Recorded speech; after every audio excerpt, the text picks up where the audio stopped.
Hello, we're here once again with our series of videos on creating or building your apparel decorating company. Today we're going to talk about suppliers. You've got your heat press, you've got your vinyl cutter, you've got an idea where you want to start to try to create some shirts or some products. Um, so where do I get some supplies to do this with? Um, and we're going to focus at least first on garments because that's probably going to be your largest place where you're going to be able to create products and sell them. Um, Obviously, when you first start and you're just trying to get ready, Walmart, Sam's, Hobby Lobby, all of those places carry your, some basic T-shirts, sweatshirts, things like that. And so, as I was just first getting started, that's probably where I would get my garments to do some practicing and things like that. Most people don't know name brands as far as what is in the T-shirt. Like even I've seen Gildan T-shirts at Walmart and stuff like that. So it doesn't really matter about the brand at the very beginning when you're first trying to figure out how to do this, practice, and get your first few shirts made. Of course, you're going to probably pay more than you would if you were using a wholesaler, but at the same time, when your orders are going to be small, the shipping cost from your wholesalers is going to be, pretty substantial. When you average, if you're only buying 5 shirts and you're going to average in a $15, $18 shipping fee, it's gonna be cheaper just to go to Walmart and stuff like that. So that's where I would start. Once your business starts to grow a little bit, and you get an order for 12 shirts or 10 shirts, and 8 of them are larges, you're probably not going to be able to go to Walmart and find 8 larges in the same color. So now it's time to start looking for your wholesalers and things like that. If you haven't created an official business and got a retail sales permit, that's something you'll eventually want to do. But if you haven't done that yet, Jiffy Shirts is a wholesaler that does not require, or at least it used to didn't require, I assume it's still that way, a resale certificate. You're going to pay more for the shirts, 50 to 75 cents usually than your large wholesalers. But you can have access to, again, I got an order for 12 shirts, 8 of them are larges. I need all in the color red. So that would be a place to start to buy your shirts when you're needing larger numbers of particular sizes and colors. Once your business continues to grow, I would get my resale permit. You're going to need a resale permit in order to purchase from the big guys like Sanmar, S&S Activewear, TSC Apparel, and there are many others. And you're going to need more than one because what's going to happen to you is you need those. You need particular shirt, and Sanmar is out of larges, and S&S is out of smalls, and you can't get them from the same place. Or maybe Sanmar's out of a particular shirt, but S&S has it, or vice versa. So you're going to have more than one. I've personally preferred Sanmar because they have such a huge variety of products.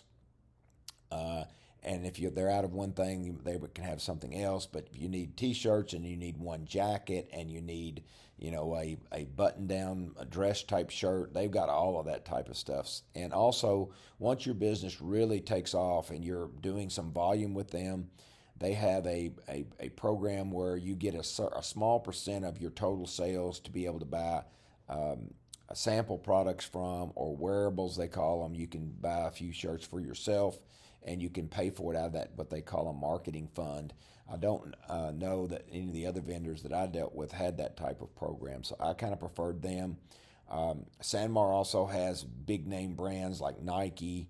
They have Carhartt, they have North Face, they have Eddie Bauer, they have all these really large, recognizable brands, and that gives your business some credibility. S&S carries Adidas and Columbia and some other major brands as well. And so again, that gives your business credibility. I'm gonna put in the link down below. I'm gonna put links to these businesses. So that's kind of where I would start with my apparel line. Now you need to purchase vinyl supplies as well. There are a number of suppliers. You can just Google. It's called HTV is the kind of abbreviation for vinyl that you use on garments. You want to make sure you understand the difference between HTV or vinyl for garments and sign vinyl, which you will use to create the little stickers on the back of windows, on cars, and monograms for tumblers and things like that. You want HTV for apparel, and you want sign vinyl for those other applications. There are a number of brands in the HTV or apparel vinyl.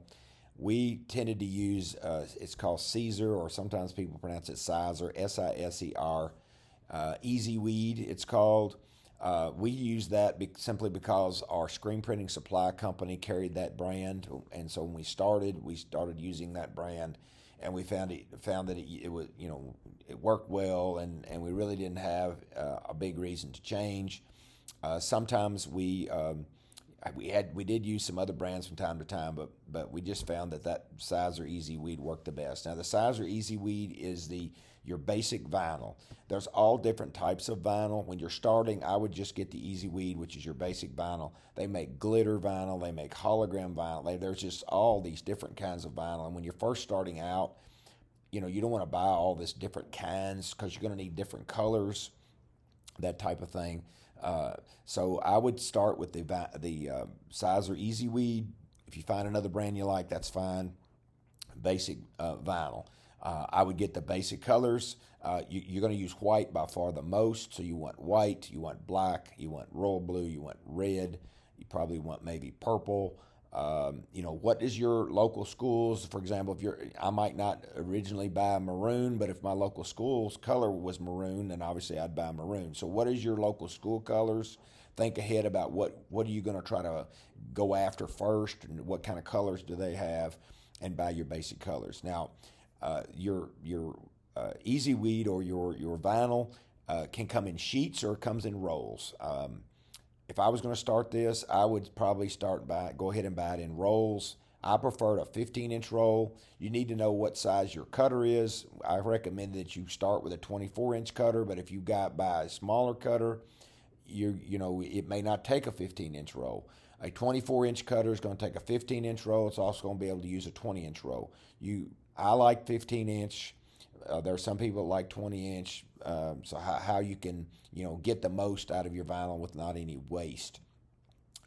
So I would probably, if I was just starting, I would buy a 10-yard roll of white. I would buy a 5-yard roll of black, royal blue, red. What is your local schools? If there's any other color like purple or maroon or green, or that your local schools, obviously I would buy a 5-yard roll of that. You can buy it in sheets, but you're paying more for it. You're probably going to end up with more waste. So obviously you might save some money on buying the little sheet. Is going to be less costful than a 5-yard roll, but you're going to have to buy again and shipping and all that. So I'd start 10 yards of white, 5 yards of the basic colors you'd think you'd use to get started with. Your sign vinyl, I would buy a 15-inch roll of white. I wouldn't probably buy any of the other colors unless your local, maybe one of your local schools you felt like you had an in. If your local school was royal blue, then I might buy a roll of royal blue. But I'd start with white because white's what everybody uses on the window decals, and you could use that on the tumblers. You get a dark colored tumbler and use that on your tumblers. So that's kind of how I would start. In the description or in below, I'm going to put some links to places you can buy both apparel vinyl or HTV or sign vinyl. You're also going to need a weeding tool. That's almost looks like a little dental pick that you weed out. You cut your vinyl and then you weed off or pull off the excess that you don't need. And you'll need to pick out the insides of like A's and E's and D's and B's. You'll need that little tool to do that with. So you can also purchase those from these same suppliers. So I hope that's helpful in getting you started with some apparel and some vinyl to get your business started.